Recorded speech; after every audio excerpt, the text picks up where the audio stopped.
मुस्कुराइए क्योंकि आप हो अनअकैडमी में and welcome to the amazing channel of NEET marvels. My name is Jonathan sir and welcome you back to NCERT simplified, जहां पर हम लोग एनसीईआरटी के जितने भी की पॉइंट्स हम लोग उसको ध्यान देते हैं और उसको वन शॉट में वो लेक्चर को खत्म करते हैं।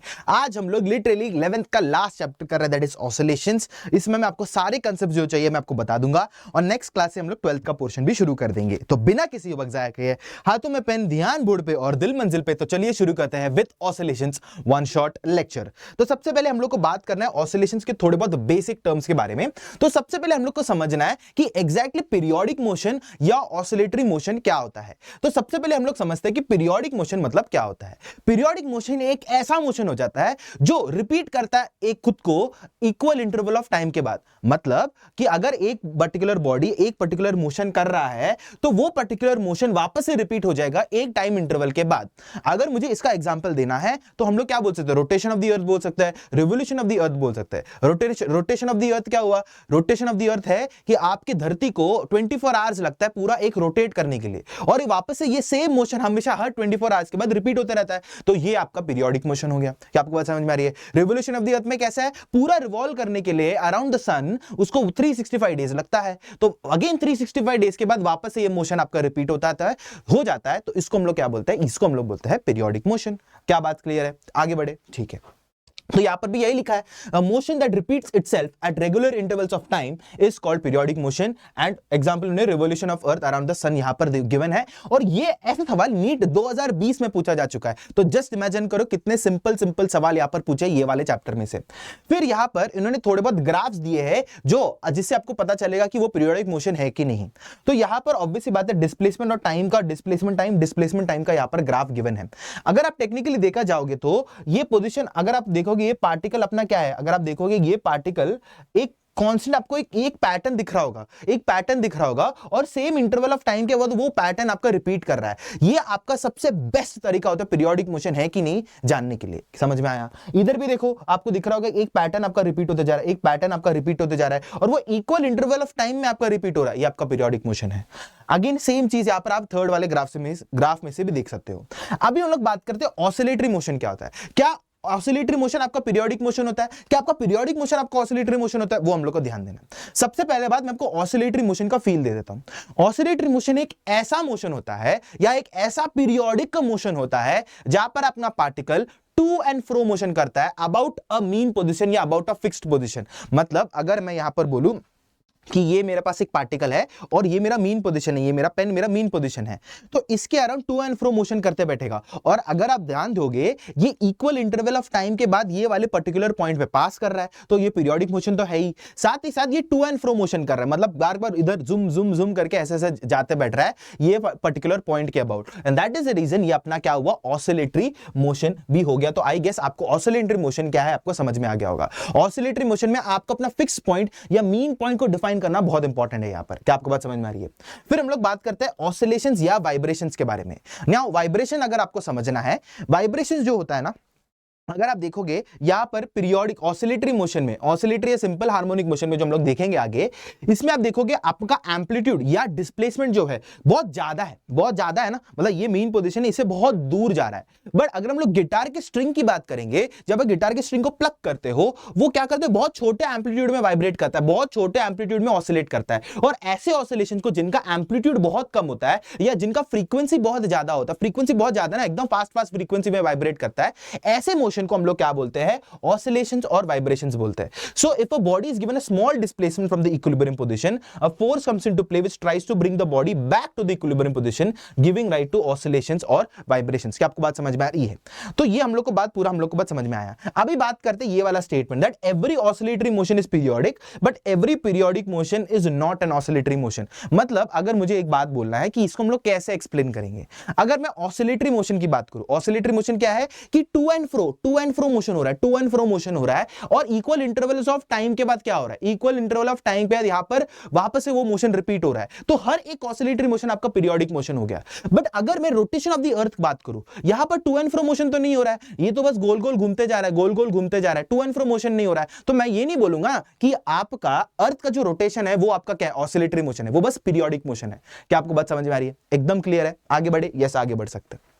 अभी हम लोग बात करते हैं टाइम पीरियड और फ्रीक्वेंसी के बारे में। टाइम पीरियड इज बहुत आसान सा कंसेप्ट है। Time period is basically the smallest interval of time जिसके बाद वो मोशन रिपीट होना शुरू हो जाता है, या एक ड्यूरेशन कंप्लीट करने के लिए उसको कितना टाइम लग रहा है उसको हम लोग क्या बोलते हैं, टाइम पीरियड बोलते हैं। तो यहां पर एक बार डेफिनेशन पढ़ लेते हैं। क्या है डेफिनेशन? ये है the smallest interval of time after which the motion is repeated is called the time period. It is denoted by capital T and ऐसा यूनिट आपका सेकंड होता है ना। यहां पर इन्होंने स्मॉलेस्ट इंटरवल ऑफ टाइम यहां पर क्यों बोला है? स्मॉलेस्ट इंटरवल ऑफ टाइम इसलिए, अगर समझो एक पर्टिकुलर बॉडी को, या एक काम कर लेते हैं हम लोग ना, रोटेशन ऑफ अर्थ के लेते हैं। रोटेशन ऑफ अर्थ को 24 आवर्स लगता है, मतलब 24 आवर्स में वो पूरा अपना क्या एक रोटेशन कंप्लीट कर लेता है। बट मैं ये भी तो बोल सकता हूं ना कि भाई 48 आवर्स में तो पूरा कंप्लीट कर रहा है, ये भी तो बोल सकता हूं, क्योंकि ऑब्वियस सी बात है 24 का डबल 48, तो मैं ये भी तो बोल सकता हूं कि उसका टाइम पीरियड 48 है।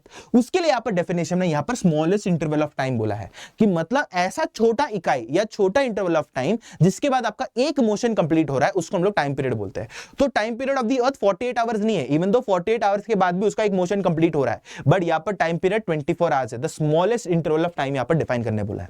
ठीक है, अभी हम लोग बात करते हैं फ्रीक्वेंसी के बारे में। फ्रीक्वेंसी से आपको समझ में आना चाहिए कि कितने बार, तो एक यूनिट टाइम में वो मोशन कितने बार खुद को रिपीट कर रहा है उसको हम लोग क्या बोलते हैं, फ्रीक्वेंसी बोलते हैं। और हमेशा आपको यह याद रखना है कि फ्रीक्वेंसी और टाइम पीरियड में हमेशा आपका इनवर्स रिलेशन होता है। तो टाइम पीरियड को मैं टी से डिनोट कर रहा हूं और फ्रीक्वेंसी को एफ से, और ये वाला जो रिलेशन है आपको हमेशा ध्यान रखना है, इनवर्स रिलेशन होता है। तो आपको अगर आपको पता है कि टाइम पीरियड को अगर हम लोग सेकेंड्स लिख सकते हैं तो फ्रीक्वेंसी को हम लोग सेकेंड इनवर्स से भी हम लोग डिनोट कर सकते हैं। क्या आपको बात समझ में आ रही है? ये तो एकदम क्लियर हो जाना चाहिए। ठीक है, ओके। नाउ यहां पर इन्होंने बोला है कि यहां पर इन्होंने सिंबल कौन सा यूज किया? इन्होंने सिंबल म्यू यूज किया। आप चाहे तो म्यू यूज करो, एफ यूज करो, आपको जो चाहिए यूज करना यूज कर सकते हो, अपने को कोई टेंशन की बात नहीं है। आगे बढ़ते हैं। अभी हम लोग बात करते हैं डिस्प्लेसमेंट के बारे में। डिस्प्लेसमेंट यहां पर हम लोगों ने जैसे काइनेमैटिक्स में पढ़ा था, डिस्प्लेसमेंट क्या है कि displacement is basically the shortest distance between the initial and the final position. यहां पर displacement in terms of length बोला गया। क्या आपको बात समझ में आ रही है? काइनेमैटिक्स में इन टर्म्स ऑफ लेंथ हम लोगों ने किया था, बट यहां पर जब भी आप ऑसिलेशंस, पीरियोडिक मोशन या कोई भी हम लोग एसएचएम अगर हम लोग ले रहे हैं, यहां पर डिस्प्लेसमेंट का बहुत सारे तरीके हो सकते हैं। डिस्प्लेसमेंट लेने के बहुत सारे तरीके हो सकते हैं। एक तरीका है कि मीन पोजीशन से कितना हटका है। समझ में आ रहा है? मतलब अगर आपका पार्टिकल वाइब्रेट कर रहा है तो एक पर्टिकुलर मीन पोजीशन से कितना दूर गया, ये आपका डिस्प्लेसमेंट हो सकता है। अगर यहां पर मैं पेंडुलम का केस लेना चाहता हूं, कौन सा? पेंडुलम का केस लेना चाहता हूं। आई होप सो आपको पेंडुलम क्या पता है। ये मेरा पेंडुलम है, मतलब ये पेंडुलम मेरा ये वाले मीन पोजीशन में था, मैंने इसको उठा के थोड़ा इस तरफ लेके आया, थोड़ा इस तरफ ऐसा लेके आया मैं, तो मतलब ये थीटा भी तो घूमा है, ये थीटा भी तो ऐसे दूर गया है ना, तो मैं क्या बोल सकता हूं, ये एंगुलर डिस्प्लेसमेंट भी यहां पर हुआ है। मतलब मैंने कुछ तो थीटा में मैंने कुछ तो यहां पर चेंजेस किया है। यहां पर मैं और क्या बोल सकता हूं, यहां पर जब मैं बात कर रहा हूं, मेरे साउंड क्या हो रहे हैं, मेरे साउंड मेरे कंप्रेशंस और रेरिफ्रैक्शंस, कंप्रेशंस रेरिफ्रैक्शंस होते बैठ रहे जो आपके साउंड के पार्टिकल्स है, सॉरी एयर के जो पार्टिकल्स है, आपका कंप्रेशन रेरिफ्रैक्शन होते बैठ रहा है, तो ये भी एक पर्टिकुलर टाइप का डिस्प्लेसमेंट होता है। तो इसमें आपके बहुत सारे टर्म्स ऑफ डिस्प्लेसमेंट हो सकते हैं। तो हम लोग इसको डिफाइन कैसे करेंगे? डिफाइन अगेन आप यहां पर बोल सकते हो कि सेम चीज आप यहां पर बोल सकते हो, it represents the change in position और angle with respect to the mean position, equilibrium position of the oscillation. क्या आपको बात समझ में आ रही है? नाउ यहां पर ये इक्विलिब्रियम पोजीशन जो है यहां पर बहुत इंपॉर्टेंट है। इक्विलिब्रियम पोजीशन हम लोग ने मैकेनिक्स में पहले ही देखा था कि वो एक ऐसा पोजीशन होता है, जहां पर आपका नेट फोर्स आपका क्या होता है, जीरो होता है। और अगर आपका नेट फोर्स जीरो है देन आपका नेट एक्सेलरेशन भी जीरो हो जाएगा, क्योंकि एक्सेलरेशन और फोर्स भाई भाई होते हैं। क्या आपको इतनी सी बात समझ में आई? आगे बढ़ते हैं। तो यहां पर उन्होंने वही बोला, यहां पर उन्होंने यही बोला है कि ये आपका मीन पोजीशन है, ठीक है, इसको लाल कर लेंगे, ये आपका मीन पोजीशन है, और ये मीन पोजीशन से मैंने थोड़ा हट के लिखेगा तो ये एक्स डिस्प्लेस हुआ है। वैसे ही ये पेंडुलम है, ये पेंडुलम को मैंने थीटा एंगल आगे मैंने बढ़ा दिया, तो ये भी मेरा क्या है, एक पर्टिकुलर टाइप का डिस्प्लेसमेंट हो गया, बट एंगुलर लेवल पे मेरा डिस्प्लेसमेंट हुआ है। ठीक है, तो ये हम लोग ने बात ये सब अच्छे से यहां पर कर ली है। अभी जो बात करनी है वो ये बहुत इंपॉर्टेंट बात है कि हम लोग डिस्प्लेसमेंट को हम लोग डिनोट कैसे करेंगे।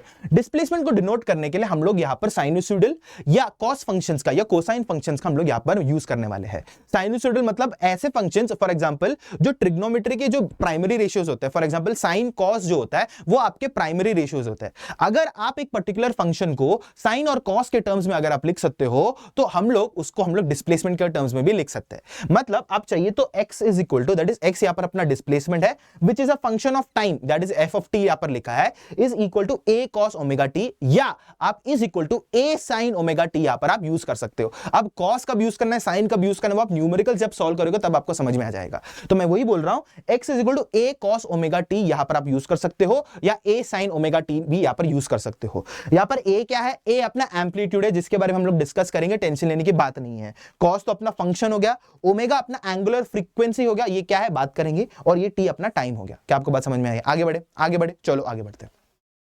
तो यहां पर अगेन, यहां पर आपको अभी जो रिलेशन जो गिवन है, जो हम लोग फ्रीक्वेंसी और टाइम पीरियड में जो बात किया था, वो अगेन वही है कि फ्रीक्वेंसी आपका 1/t होता है, ठीक है, हम लोगों ने ये बात किया था, और SI यूनिट ऑफ फ्रीक्वेंसी यहां पर आपका हर्ट्स होता है। यहां पर मतलब बेसिकली आपका जो 1 हर्ट्स हो गया वो आपका सेकंड इनवर्स हो जाता है, 1 सेकंड इनवर्स। मैंने आपको पहले ही बोला था टाइम पीरियड और फ्रीक्वेंसी में इनवर्स रिलेशन होता है, और सेकंड इनवर्स को आप क्या लिख सकते हो, हर्ट्स भी लिख सकते हो।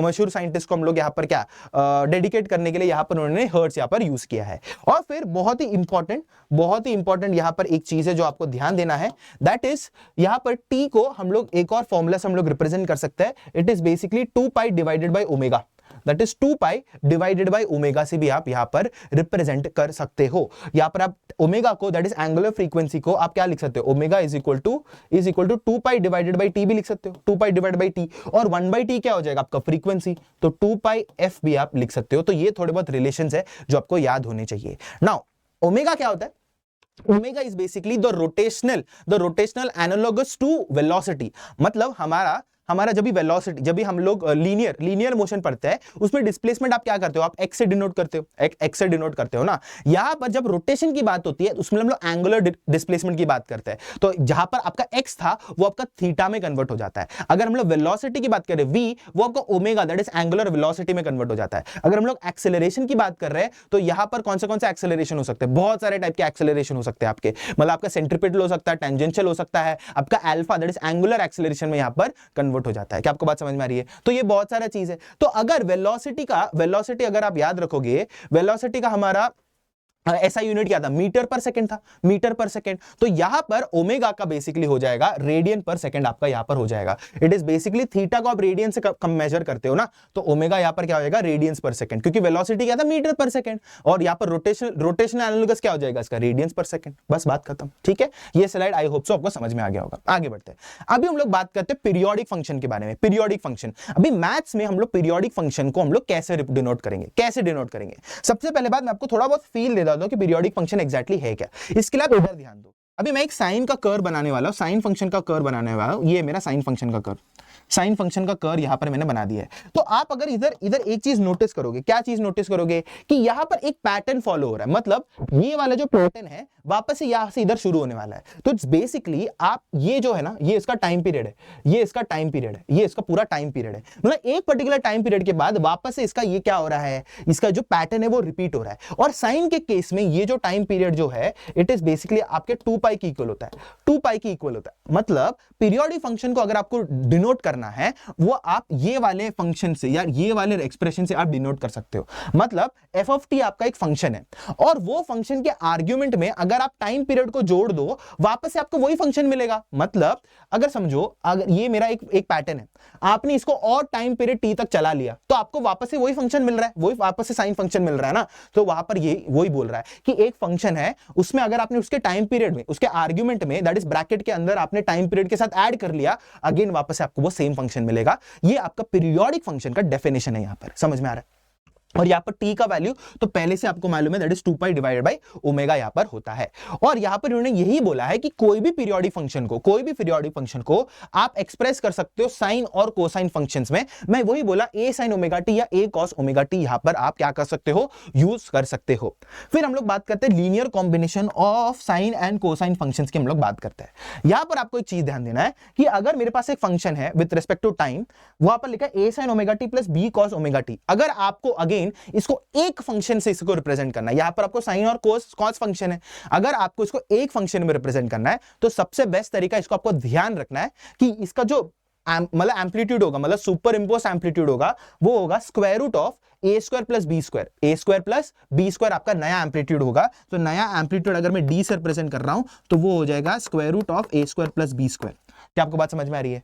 और फिर साइन फंक्शन तो वैसे का वैसे लिखना है और ओमेगा टू तो वैसे लिखना है, और जो नया फेज एंगल आएगा दैट इज फाई जो आएगा उसको आपको कैलकुलेट करना है, तो आप यहां पर लिख सकते हो that is phi is equal to tan inverse of b by A, that's it.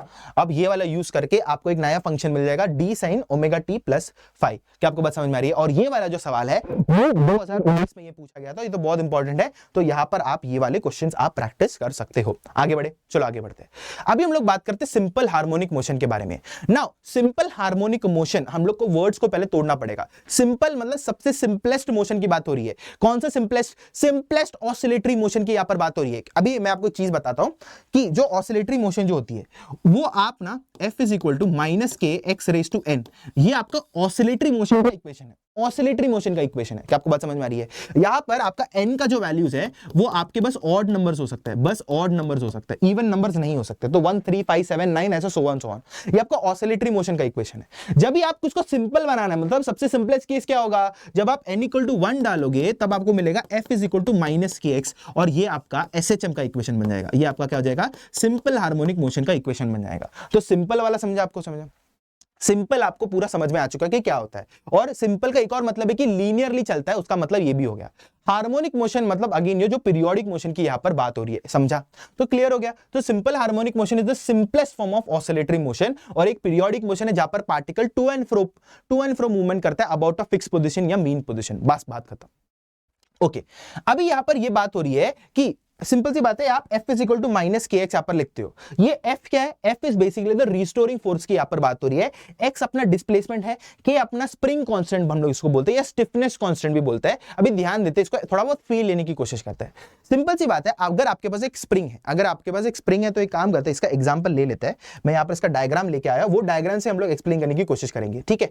यहां पर इसका डायग्राम ये, हाँ ये वाला डायग्राम देखो। इसमें क्या है कि हमारे पास यहां पर एक स्प्रिंग है जो इक्विलिब्रियम में बैठा है। इक्विलिब्रियम मतलब क्या? नेट फोर्स अभी इसके ऊपर जीरो, इसके लिए यहाँ पर F इक्वल टू 0 यहाँ पर मैंने करके रखा है। तो अभी मैं यहाँ पर क्या करने वाला हूं, अभी यहाँ पर मैं करने वाला हूं कि यहाँ पर मैं इसको फोर्स लगा के इसको खींचने वाला हूं। मैंने इसको पकड़ा, एक्सटर्नल फोर्स लगा के मैं इसको खींच दिया, मतलब ये मेन पोजीशन से ये डिस्प्लेस हो चुका है। कितना डिस्प्लेस हुआ? x डिस्प्लेस हुआ। तो अगर आप टेक्निकली देखा जाओ तो आप आपने इसको ये डायरेक्शन में डिस्प्लेस किया, बट इसको फोर्स किधर लग रहा है? फोर्स रिस्टोरिंग फोर्स ऑपोजिट लग रहा है, मतलब डिस्प्लेसमेंट इधर, रिस्टोरिंग फोर्स उधर, दोनों ऑपोजिट डायरेक्शन में लग रहे हैं। उसके लिए अगर आप टेक्निकली देखा जाओ तो उधर माइनस साइन लगा था, एंड माइनस साइन वही डिनोट करता है कि आपका डिस्प्लेसमेंट ये डायरेक्शन में है, रिस्टोरिंग फोर्स ऑपोजिट डायरेक्शन में है, उसके लिए वो माइनस साइन लगा था। क्या आपको बात समझ में आ रहा है? तो माइनस साइन का महत्व आप लोगों को समझ में आ रहा है। और अगर आप फील लेना चाहते हो, अगर आप जितना आप डिस्प्लेस करोगे उतना फोर्स बढ़ते बैठेगा, उतना रिस्टोरिंग फोर्स करेगा, और रिस्टोरिंग फोर्स का डायरेक्शन हमेशा मीन पोजीशन के उधर डायरेक्ट होता है, हमेशा मीन पोजीशन के उधर डायरेक्ट होता है। क्या आपको बात समझ में आ रही है?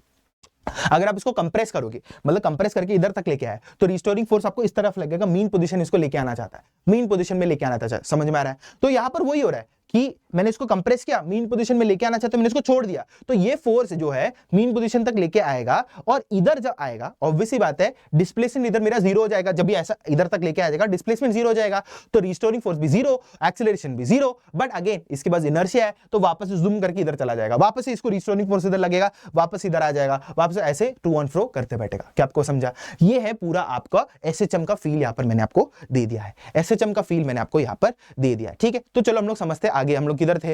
हाँ जी, हम लोग इधर थे। नाउ यहां पर हम लोगों ने यही बोला दैट इज F, यहां पर एक मिनट कलर चेंज कर लेता हूं। हाँ जी, that is F restoring is directly proportional to minus x, हम लोगों ने बोला था। आप F रिस्टोरिंग को आप MA लिख सकते हो, MA is directly proportional to minus x. यहां पर M आपका कांस्टेंट है तो मैं इसको निकाल देता हूं, तो A is directly proportional to minus x. ये वाला जो चीज है ये आपको SHM पहचानने का एक तरीका है। अगर आपको ऐसा कोई भी एक फंक्शन मिलता है जहां पर acceleration is directly proportional to minus x, वो पक्के से आपका SHM हो जाता है। या आप क्या बोल सकते हो, A is equal to minus के एक्स भी लिख सकते हो, where K is the spring constant या stiffness constant, X is the displacement and A is the acceleration. क्या आपको बात समझ में आ रही है? आई होप सो ये पूरा चीज आप लोग को समझ में आ गया होगा। अभी हम लोग बात करते हैं एम्पलीट्यूड के बारे में। एम्पलीट्यूड क्या होता है? एम्पलीट्यूड यहां पर मैं A से डिनोट करता हूं। A is basically, amplitude is basically the maximum displacement. समझ में आ रहा है? मतलब अभी डिस्प्लेसमेंट किधर किधर हो सकता है, मैं वापस आपको वो वाला डायग्राम दे देता हूं। एक सेकेंड, वो वाला डायग्राम हम लोग दे देते, किधर गया भाई?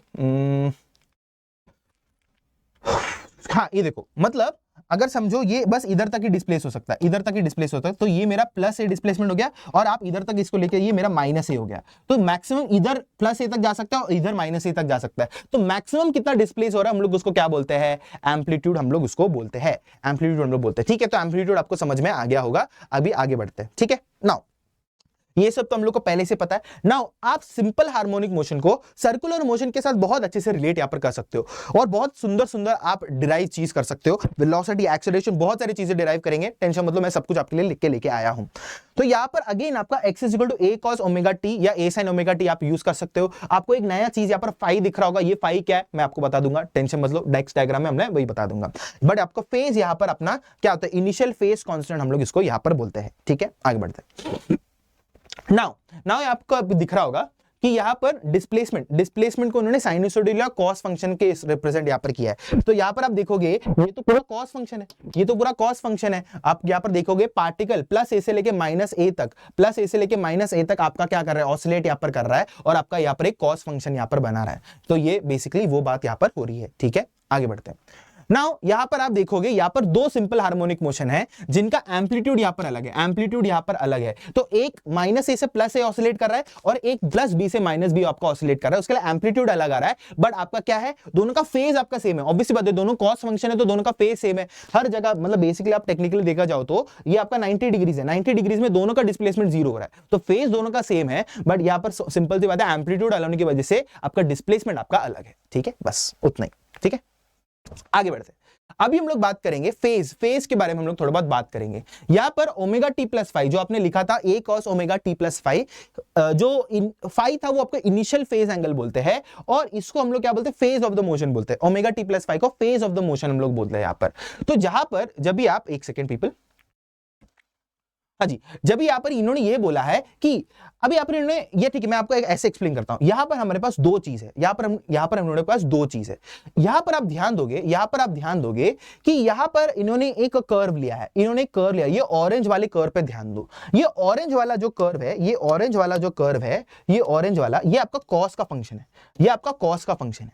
और अभी ये जो दूसरा जो कर्व है ना, उसको आप ध्यान दो, वो ऐसा नहीं लग रहा कि वो पाई बाय फोर एंगल पीछे है। वो पाई बाय फोर एंगल क्या है, वो आपका पीछे है। इसका मतलब है कि अगर समझो आप इधर मारो, एक मिनट इधर डंडा मारो, आपको ऐसा नहीं दिख रहा। अभी ये वाला जो डायग्राम है, मैं आपको इसको रब कर देता हूं। ये ब्लैक वाला जो लाइन है, ये ऑरेंज वाला लाइन के साथ सिमिलर हो गया, बट ऐसा नहीं लग रहा कि ये पाई बाय फोर थोड़ा लेट आया, थोड़ा लेट शुरू किया। क्या आपको बात समझ में आ रही है? तो यहां पर हम लोग बोल रहे हैं माइनस पाई बाय फोर का डिफरेंस है इन दोनों के बीच में। तो यहां पर ये फेज डिफरेंस की यहां पर बात कर रहे हैं। क्या आपको बात समझ में आ रही है? एंड सिमिलरली ये डायग्राम में भी वही सेम चीज यहां पर चल रहा है। आगे बढ़े, चलो आगे बढ़ते हैं। अब ये बहुत इंपॉर्टेंट है, सिंपल हार्मोनिक मोशन और यूनिफॉर्म सर्कुलर मोशन को यहां पर हम लोगों ने थोड़ा बहुत स्टडी करने की कोशिश की है।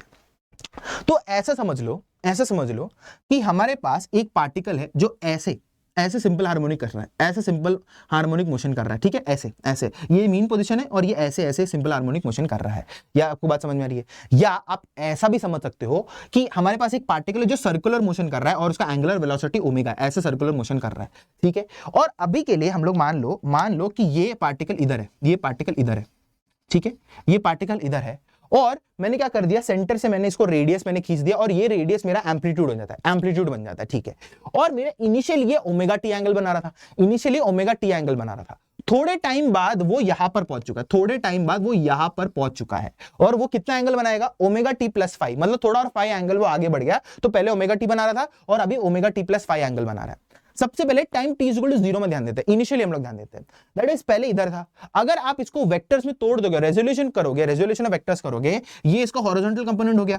तो हॉरिजॉन्टल कंपोनेंट क्या आ रहा है, a cos ओमेगा t आ रहा है हमारे पास, a cos ओमेगा t यहां पर आ रहा है, देखो ये वाला चीज a cos ओमेगा t, और vertical component a sin omega t यहां पर आ रहा है। यही तो चीज है भाई, यही तो चीज मैं बता रहा था कि आपको ये वाला जो चीज है a cos omega t, a sin omega t, SHM का ही तो फंक्शन है ये। तो मतलब यूनिफॉर्म सर्कुलर मोशन को आप या SHM जैसे भी ट्रीट कर सकते हो। इट इज बेसिकली, अगर आप इसको ऐसे इधर से एक लाइट मारोगे और यहाँ पर सर्कुलर मोशन कर रहा है, ये जो बॉल का जो शैडो है ना, वो आपका SHM करेगा। मतलब ये ऐसा गोल गोल घूमते बैठा हो, इधर से लाइट मारो और जो शैडो ऐसे SHM करते बैठेगा।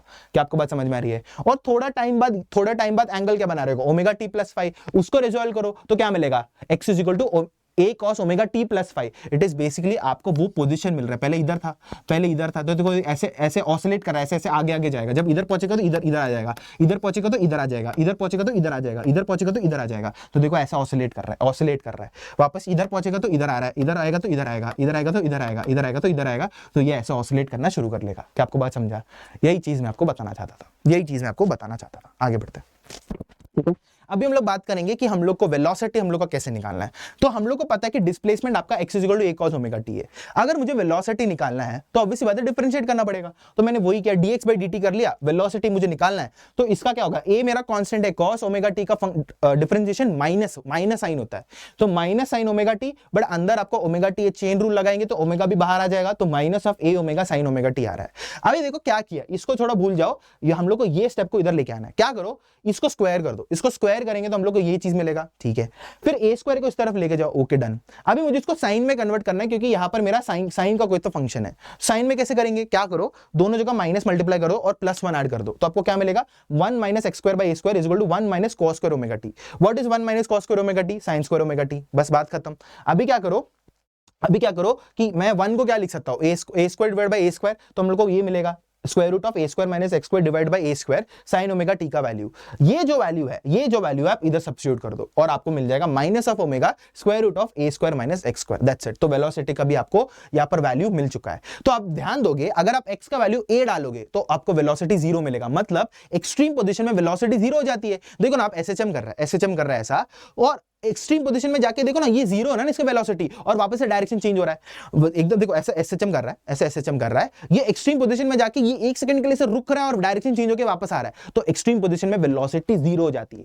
जब आप x इक्वल टू 0 डालेंगे, दैट इज मीन पोजीशन, तब आपको ओमेगा a मिल रहा है, that is maximum value velocity मिल रहा है। वही हो रहा है, मीन पोजीशन में जब भी जा रहा है मैक्सिमम वेलोसिटी होता है दोनों डायरेक्शन में, समझा आपको? आगे बढ़ते हैं। अभी वेलोसिटी निकाल लिया, अभी हम लोग को एक्सेलरेशन निकालना है। एक्सेलरेशन हम लोग कैसे निकालेंगे, उसका भी मैं यहां पर लेके आया हूं, उसका भी यहां पर हम लोग लेके आए। दैट इज कैसे करेंगे, x equal to a cos omega t, एक और बार डिफरेंशिएट करो तो वेलोसिटी मिलेगा, एक और बार कर दो तो एक्सेलरेशन मिलेगा, तो आपको क्या मिल रहा है, minus of a omega square cos omega t। Now x equal to a cos omega t है, तो यहां पर सब्स्टिट्यूट कर दो तो आपको a equal to minus omega square x मिल रहा है। एक्सेलरेशन का वैल्यू, जब आप x का वैल्यू 0 डालोगे तब आपको एक्सेलरेशन 0 मिल रहा है, which is true. Mean position में इक्विलिब्रियम होता है 4 0, तो एक्सेलरेशन भी 0, तो यहां पर ये मिल गया। बट मीन पोजीशन में आपका एक्सेलरेशन मैक्सिमम होता है, that is omega square a आपका एक्सेलरेशन होता है, क्योंकि मैक्सिमम फोर्स लग रहा है, क्योंकि मैक्सिमम डिस्प्लेसमेंट हो चुका है, मैक्सिमम रिस्टोरिंग फोर्स, तो मैक्सिमम एक्सेलरेशन भी यहां पर लगेगा। क्या आपको बात चमका? क्या आपको ये बात चमका? ठीक है, तो यहां पर ये आपको दिख रहा होगा कि यहां पर ये डिस्प्लेसमेंट, वेलोसिटी और एक्सेलरेशन का ग्राफ यहां पर है, और ये बहुत ही इंपॉर्टेंट ग्राफ है जो आपको याद रखना है, नीट 2020 में यहां पर पूछा जा चुका है। ठीक है पीपल, आगे बढ़ते हैं। यहां पर अभी हम लोग इसकी बात करेंगे, दैट इज फोर्स लॉ। यहां पर हम लोग बात करेंगे, सिंपल सी बात है। यहां पर हम लोग क्या कर सकते हैं कि इन्होंने रिस्टोरिंग फोर्स को यहां पर F इक्वल टू ma बोला है, और a का वैल्यू हम लोग अभी माइनस ओमेगा स्क्वायर x डाल सकते हैं। अभी हम लोग ने ये किया था, प्रूव किया था। और F equal to minus kx भी है, हुक्स लॉ जो हम लोगों ने स्टार्टिंग में पढ़ा था, माइनस kx है ना, स्टार्टिंग में हम लोगों ने पढ़ा था। और दोनों को इक्वेट कर दो, माइनस kx और m ओमेगा स्क्वायर x को इक्वेट कर दो, तो यहां पर आपको k का वैल्यू मिल रहा है, दैट इज, या ओमेगा का वैल्यू मिल रहा है। तो omega is basically angular frequency का हम लोग को एक रिलेशन मिल रहा है k के साथ, दैट इज स्टिफनेस कांस्टेंट या spring constant, that is omega is equal to square root of k by m। बहुत इंपॉर्टेंट, इसको याद रखना है, समझ में आया? Now k is called the stiffness constant, यहां पर बोलता है k का वैल्यू जितना ज्यादा होगा ना, उतना ज्यादा हार्ड होगा इसको स्प्रिंग को खींचने के लिए, और जितना ज्यादा कम होगा उतना ज्यादा सॉफ्ट होगा। मतलब मोटे स्प्रिंग का k ज्यादा होता है, पतले स्प्रिंग का k आपका कम होता है, समझा आपको? आगे बढ़ते हैं। ठीक है, तो यहां पर उन्होंने यही बोला है कि अगर ओमेगा का वैल्यू आपको पता है कि square root of k by m होता है, तो टाइम पीरियड आपका होता है t is equal to 2 pi square root of m by k यहां पर होता है। मतलब अगर मास m का ब्लॉक है और k आपका स्प्रिंग कांस्टेंट है, तो टाइम पीरियड, उसको मतलब कितना टाइम लगता है एक पूरा क्या ऑसिलेशन करने के लिए, उसका आपको मिलेगा t is equal to 2 pi square root of m by k आपको यहां पर मिलेगा। ठीक है, तो यहां पर ये वाला डायग्राम हम लोगों ने अच्छे से यहां पर पढ़ा है। यहां पर हम लोग को एक चीज हम लोग को समझ में आ चुकी है, यहां पर एक चीज लिख देते हैं, दैट इज यहां पर इसका एक्सेलरेशन 0 हो जाता है, मीन पोजीशन में एक्सेलरेशन 0 हो जाता है। यहां पर एक्सेलरेशन मैक्स हो जाता है, एक्सेलरेशन मैक्स, बट वेलोसिटी आपका 0 हो जाता है। सेम केस इधर एक्सेलरेशन मैक्स हो जाता है और वेलोसिटी आपका 0 हो जाता है, और एक्सेलरेशन इधर 0 बट वेलोसिटी आपका यहां पर मैक्स हो जाता है मीन पोजीशन में। ठीक है, तो ये सब बात हम लोगों ने यहां पर कर लिया है। ठीक है, आगे बढ़ते हैं। अभी हम लोग बात करते हैं स्प्रिंग को अगर हम लोग पैरेलल या सीरीज कॉम्बिनेशन में करेंगे, सीधा रेजिस्टर्स का उल्टा होता है, रेजिस्टर्स का सीधा उल्टा होता है। पैरेलल कॉम्बिनेशन हो तो सीरीज वाला फॉर्मूला लगेगा, सीरीज वाला कॉम्बिनेशन तो पैरेलल वाला फॉर्मूला लगेगा। इधर दो आपकी स्प्रिंग्स पैरेलल में है, बट आपको ये स्प्रिंग आपको क्या करना है, सीरीज वाला कॉम्बिनेशन लगाना है। दैट इज एक स्प्रिंग में कन्वर्ट करना है तो K1 प्लस K2 आपको करना पड़ेगा। तो अगर इसका टाइम पीरियड चाहिए, इसका टाइम पीरियड चाहिए तो इट इज बेसिकली क्या करोगे, t is equal to 2 pi square root of m by k, m तो आपको पता है, k आपका क्या हो जाएगा, k इक्विवेलेंट आपको करना पड़ेगा, और k इक्विवेलेंट क्या होता है, K1 प्लस K2। यहां पर उन्होंने फ्रीक्वेंसी निकाला है, बट अगर आपको टाइम पीरियड निकालना है तो आप लिखोगे t is equal to 2 pi square root of m divided by K1 plus K2।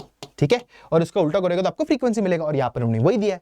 यहां पर आपको दिख रहा है कि दो स्प्रिंग आपके क्या सीरीज में, तो पैरेलल वाला कॉम्बिनेशन लगेगा, क्या होगा, K1 K2 divide by K1 plus K2, या 1 upon K equivalent is equal to 1 upon K1 plus 1 upon K2, दोनों से आपको सेम आंसर आएगा, और आपको सेम चीज यहां पर दिख रहा है, सेम चीज यहां पर आपको दिख रहा है। क्या आपको बात समझा? ठीक है, आगे बढ़ते हैं। फिर यहां पर उन्होंने वही बोला कि अगर आपके पास यहां पर आपको ऐसा कुछ तो आपको फिगर मिल रहा है कि दो मास है और वो दो मास के बीच में आपके दो स्प्रिंग है, तो यहां पर बात खत्म। यहां पर आपको दिख रहा है कि स्प्रिंग आपकी सीरीज में, तो पैरेलल वाला फॉर्मूला लगा दो, तो यहां पर आपको दिख रहा है K equivalent is equal to K1 K2 divide by K1 plus K2। अभी यहां पर ना ये मास M1 और M2 को आपको reduced mass of the system, मतलब ये एक रिड्यूस्ड मास करके एक कंसेप्ट होता है, उसमें आपको जो नया M इक्विवेलेंट जो है वो आपको मिलेगा M1 into M2 divide by M1 plus M2। It's basically ये दोनों मास पैरेलल में कनेक्टेड है, ऐसा समझ लो। और आपको यहां पर अपना फॉर्मूला मिल गया, M इक्विवेलेंट मिल गया, K इक्विवेलेंट मिल गया, तो आप अपना टाइम पीरियड का formula that is T is equal to 2 pi square root of M equivalent divide by K equivalent यहां पर आप लगा सकते हो। ठीक है पीपल, नाउ थोड़े बहुत मार्क्स मैक्सिमाइजर यहां पर बोल रहा हूं, थोड़े बहुत कंसेप्ट जो आपको याद रखने हैं। दैट इज अगर if the length of the spring constant, if the length of spring constant K is made n times, मतलब आपने उसको n गुना बढ़ा दिया या घटा दिया जो भी है, then it's effective spring constant कितना हो जाएगा, नया spring constant will be K dash is equal to K divide by n। यहां पर इसको याद रखना है, और टाइम पीरियड जो है वो आपको हो जाएगा square root of n divide into t। तो ये आप जिसे डिराइव भी कर सकते हो, बट अगर आप याद रखोगे आपका स्पीड यहां पर इंक्रीज करेगा, उसके लिए यहां पर मैंने आपको दिया है। फिर उन्होंने बोला है कि अगर आपने स्प्रिंग को n इक्वल पार्ट्स में तोड़ दिया तो हर एक पार्ट का जो स्प्रिंग कांस्टेंट वो हो जाएगा K dash is equal to n into K यहां पर हो जाएगा। तो n इक्वल पार्ट्स में तोड़ा है तो हर एक स्प्रिंग का जो हर एक नया स्प्रिंग जो बन रहा है उसका स्प्रिंग कांस्टेंट बन जाएगा n इंटू K। वैसे ही टाइम पीरियड आपका हो जाएगा, नया time period is basically T divide by square root of n, T divide by square root of n। ठीक है, आगे बढ़ते हैं। अभी हम लोग बात करते हैं एनर्जी की, बात करते हैं। सिंपल सी बात है, काइनेटिक एनर्जी होता है और पोटेंशियल एनर्जी होता है। अभी यहां पर सिंपल सी बात है, यहां पर आपको पता है कि इक्विलिब्रियम पोजीशन में आपका स्पीड आपका मैक्सिमम होता है, तो काइनेटिक एनर्जी क्या हो जाएगा, मैक्सिमम हो जाएगा, क्योंकि वेलोसिटी मेरा मैक्सिमम है। और मीन पोजीशन में मैं मान के चल रहा हूं, मैं मीन पोजीशन में मान के चल रहा हूं कि मेरा इक्विलिब्रियम है, तो मेरा पोटेंशियल एनर्जी क्या हो जाएगा, इधर पोटेंशियल एनर्जी मेरा जीरो हो जाएगा। तो यहां पर आप ये भी बोल सकते हो कि पोटेंशियल एनर्जी मेरा जीरो है और काइनेटिक एनर्जी मेरा मैक्सिमम आएगा। क्या आपको बात समझा? वैसे ही एक्सट्रीम पोजीशन में जाओगे, वेलोसिटी जीरो है तो काइनेटिक एनर्जी जीरो है, बट आपका पोटेंशियल एनर्जी आपको मैक्सिमम आएगा, मैक्सिमम आएगा। समझा आप लोग को? ठीक है, आगे बढ़ते हैं। हाँ जी, तो अभी देखो एनर्जी कैसे है, देखो V का फॉर्मूला आपको पता है, kinetic energy half mv square होता है, तो half m into v square, इसको स्क्वायर कर दो आपको ये चीज मिलेगा। बट आपको क्या पता है, ओमेगा का value square root of k by m होता है, इधर सब्स्टिट्यूट करो तो ke का वैल्यू आपको मिल गया, that is half k multiply by a square minus x square. क्या आपको बात चमका आपको ये? ठीक है। और पोटेंशियल एनर्जी हम लोग मैकेनिक्स में पहले से सीखा, इसको डिराइव करने की जरूरत नहीं है, that is U is equal to half k x square होता है। नाउ यहां पर स्प्रिंग कांस्टेंट में, that is spring mass system में आपका सारे कंजर्वेटिव फोर्सेस होता है, कोई भी नॉन कंजर्वेटिव या फ्रिक्शन वाले चीज नहीं है, इसके लिए हमारा मैकेनिकल एनर्जी यहां पर कंजर्व रहता है, that is the total energy of the system is conserved. Potential energy plus kinetic energy initial is equal to final potential plus final kinetic energy आप यहां पर लगा सकते हो। तो इसका जो टोटल एनर्जी जो है वो हमेशा आएगा हाफ के ए स्क्वायर, यहां पर हमेशा आएगा, वेयर के is spring constant and A is the amplitude. आप ये सॉल्व करके देख सकते हो, इन दोनों को ऐड करो, आपको यही मिलना चाहिए, हाफ के ए स्क्वायर यहां पर मिलना चाहिए, और यहां पर उन्होंने ये सब यहां पर बोला है। ठीक है, आगे बढ़ते हैं। तो उन्होंने वही बोला कि देखो यहां पर उन्होंने वही बोला कि जो टोटल एनर्जी वो आपको हाफ के ए स्क्वायर आ रहा है, के का वैल्यू आप इधर डाल सकते हो, आपको पहले से आपको रिलेशन आपको पहले से निकाल के दिया है। और उन्होंने बोला है कि अगर उन्होंने बोला है कि if initial energy you not zero होता है, यू नॉट जीरो कब होगा, इक्विलिब्रियम पोजीशन में, तो जितना भी एनर्जी हाफ के स्क्वायर है वो पूरा काइनेटिक एनर्जी होगा, वो यहाँ पर यही बोला है, दैट इज ई मैक्स जो है वो पूरा आपका काइनेटिक एनर्जी होगा और वो हो जाएगा हाफ के स्क्वायर। समझ में आ रहा है आपको, ठीक है। तो ये सब आपका चीज है, और ये वाले ग्राफ्स हम लोगों ने पहले से बोला है कि मतलब यहाँ पर कंजर्व की बात क्या है, कंजर्व यहाँ पर ये है कि अगर आपका टोटल एनर्जी समझो 7 जूल है, तो काइनेटिक एनर्जी जब एकदम जब मीन पोजीशन में होगा, मीन पोजीशन में आपका 7 जूल होगा और पोटेंशियल एनर्जी आपका क्या होगा, 0 जूल होगा, 0 जूल। वैसे ही क्या होगा, काइनेटिक एनर्जी अगर आपका 6 जूल हो गया, मतलब मीन पोजीशन से हट चुका है, तो आपका पोटेंशियल एनर्जी क्या हो जाएगा, 1 जूल हो जाएगा, 1 जूल। वैसे ही काइनेटिक एनर्जी क्या हो जाएगा, काइनेटिक एनर्जी आपका 5 जूल हो जाएगा, पोटेंशियल एनर्जी आपका क्या हो जाएगा, 2 जूल हो जाएगा। ऐसे क्या देखो, बट कंजर्व अभी है, हर जगह आपका सम करेगा तो 7 आ रहा है, और जब एक्सट्रीम पोजीशन में लेके जाओगे, एक्सट्रीम पोजीशन में काइनेटिक एनर्जी आपका 0 हो जाएगा और पोटेंशियल एनर्जी आपका क्या हो जाएगा, 7 जूल हो जाएगा। हम लोग को ये बात समझ में आ चुकी है, समझा। तो यही ग्राफ यहाँ पर, ये दोनों ग्राफ यहाँ पर यही बोल रहे हैं। अभी हम लोग बात करते हैं सिंपल पेंडुलम के बारे में। सिंपल पेंडुलम में अगर आपका ध्यान रहेगा तो क्या है मैंने कि यहाँ पर एक पेंडुलम है और इसको एंगुलर डिस्प्लेसमेंट देके थीटा एंगल पे यहाँ पर मैंने इसको रखा है। सिंपल सी बात है, फोर्सेस रिजॉल्व करते हैं, थीटा एंगल बना रहा है, तो ये mg है, ये mg cos थीटा, ये mg sin थीटा हो जाएगा, बात खत्म। अभी टॉर्क का क्या होता है, torque is R cross F होता है, या हम लोग क्या बोलेंगे, परपेंडिकुलर डिस्टेंस इनटू फोर्स, हम लोग ऐसे भी बोल सकते हैं। तो mg sin थीटा का परपेंडिकुलर क्या हो जाएगा, ये होगा अपना, क्या आपको बात समझ में आ रही है, ये अपना लेंथ है और ये अपना परपेंडिकुलर फोर्स है। तो टॉर्क क्या देगा, mg sin theta into L आप लिख सकते हो, तो यहाँ पर ये आ गया, समझा। तो ये आपका is equal to I alpha होता है, क्योंकि टॉर्क का वैल्यू आपका आई अल्फा होता है। वैसे आपको अल्फा का वैल्यू यहाँ पर आपको मिल चुका है। वैसे ही आपको ओमेगा का वैल्यू आपको याद रखना है, that is square root of g by l आपको यहाँ पर मिलता है, और टाइम पीरियड आप निकाल सकते हो, that is 2 pi square root L divide by G आपको यहां पर मिलेगा। और ये बहुत इंपॉर्टेंट चीज है, नीट 2022 में ये पूछा जा चुका है। अगेन डायरेक्ट फॉर्मूला सवाल भी यहां पर पूछते हैं ना, उसमें वो क्या क्या वेरिएशन हो सकते हैं, दैट इज यहां पर G का वैल्यू बहुत सारे चेंज हो सकता है। अगर आपने इसको कोई पानी में या फ्लूइड में डुबा दिया, या किसी एक कंटेनर के अंदर आपने अगर रखा है, तो बहुत सारी चीजें हो सकती है। इसको देखते हैं, वो है ये देखो, अगर आपने इंक्लाइन प्लेन पे एक रूफ में अगर आपने पेंडुलम को ऐसा बांध के रखा है और यहाँ पर फ्रिक्शन नहीं है, तो आपका क्या हो जाएगा, यहाँ पर टाइम पीरियड आपको हमेशा ध्यान रखना है, it is basically square root of, that is 2 pi square root of L divided by G effective. अभी G इफेक्टिव तो चेंज होता रहेगा, G इफेक्टिव चेंज होते बैठेगा अपने क्या सिचुएशन के अनुसार। तो यहाँ पर वो तो हमेशा नीचे लगेगा, ये G cos थीटा, ये G sin थीटा। ऑब्वियस सी बात है, यहाँ पर G इफेक्टिव मेरा G cos थीटा बन रहा है ना यहाँ पर, ऑब्वियस सी बात है। तो यहाँ पर G इफेक्टिव के बदले में आपको G cos थीटा यहाँ पर डालना है। क्या आपको बात समझ में आ रहा है, ठीक है, आगे बढ़ते हैं। फिर अगर आपने एक डेंसिटी, अगर आपने फ्लूइड में इसको डुबा के रखा है, और फोर्स भी लगेगा, बुओयंट फोर्स भी लगेगा, मतलब जो G है वो G नहीं लगेगा, G इफेक्टिव लगेगा। और वो G इफेक्टिव जो है वो हम लोग ने पहले से फ्लूइड मैकेनिक्स में हम लोग ने इसको निकाल के रखा है, that it is basically G into 1 minus sigma by rho. अब ये सिग्मा क्या है, सिग्मा इज बेसिकली आपका डेंसिटी ऑफ द लिक्विड होता है, और आपका रो जो होता है डेंसिटी ऑफ द बॉब होता है। तो ये हमारा G इफेक्टिव होता है, और ये same formula still remains the same. आपको G इफेक्टिव कैलकुलेट करना है, इसके अंदर डालना है, बस बात खत्म, समझा। फिर हम लोग बात करते हैं कि अगर आपका लिफ्ट वाला केस, अगर आपने एक पेंडुलम को लिफ्ट में आपने दबा के बांध के रखा है, और वो ऊपर जा रहा है, एक्सेलरेशन है, या नीचे जा रहा है, ये तो हम लोग ने सूडो फोर्स वाला कांसेप्ट लगा ही दिया है। अगर ऊपर जा रहा है तो उसके नीचे क्या हो जाएगा, उसके नीचे आपको एक सूडो फोर्स लगेगा, और G इफेक्टिव या नेट G आपका G प्लस ए हो जाता है। और अगर नीचे जा रहा है तो ऊपर सूडो फोर्स लगेगा, क्या हो जाएगा, G माइनस ए लगेगा, तो आपका G इफेक्टिव यहाँ पर G माइनस ए आपका हो रहा है। क्या आपको बात समझा। तो इसी के साथ हमारा ऑसिलेशन या क्लास 11 का सिलेबस यहाँ पर खत्म हो चुका है। मैंने जितना जल्दी हो सके ऑसिलेशन से अपने सब कुछ सारे कंसेप्ट्स भी मैंने यहाँ पर कवर कर दिए हैं। अगर आपको ऐसे ही बहुत सारे अच्छे अच्छे टीचर से पढ़ना है तो आप अनअकैडमी ऐप में भी जा सकते हो। बट उससे पहले एक सरप्राइज है, दैट इज हमारा प्रतिष्ठा करके अपना इवेंट आ चुका है, दैट इज 10 दिसंबर को। आप अनअकैडमी नीट चैनल में जाके आप इसको नोटिफाई जरूर कर देना, लिंक मैं जरूर डिस्क्रिप्शन में दे दूंगा या कमेंट में भी आपको मैं पिन करके रख दूंगा। So get ready for an epic celebration, समझ में आ रहा है, and it is something related to number 9, ठीक है, लेट्स सी। फिर अगर आपको नीट 2025 टारगेट करना है, एक फास्ट ट्रैक बैच चाहिए, तो आप एनरोल कर सकते हो बहुत ही जल्द, बस 2999 में बहुत बेहतरीन टीचर्स आपको पढ़ाने वाले हैं।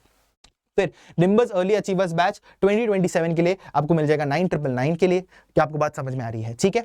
तो इसी के साथ मैं यहां पर आज अपना क्लास बंद कर देता हूं, और आई होप सो आपको सिंपल हार्मोनिक मोशन या ऑसिलेटरी मोशन आपको अच्छे से समझ में आ गया होगा, या ऑसिलेशन समझ में आ गया होगा। एनसीईआरटी पूरा हम लोगों ने कवर कर लिया है, आप एक बार एनसीईआरटी एक बार रीड करके देख लेना। But this is Jonathan Matthew signing off from NEET Marvels. बहुत ही जल्दी मिलेंगे एक और एकेडमिक या नॉन एकेडमिक सेशन के साथ, तब तक के लिए इट्स सायोनारा।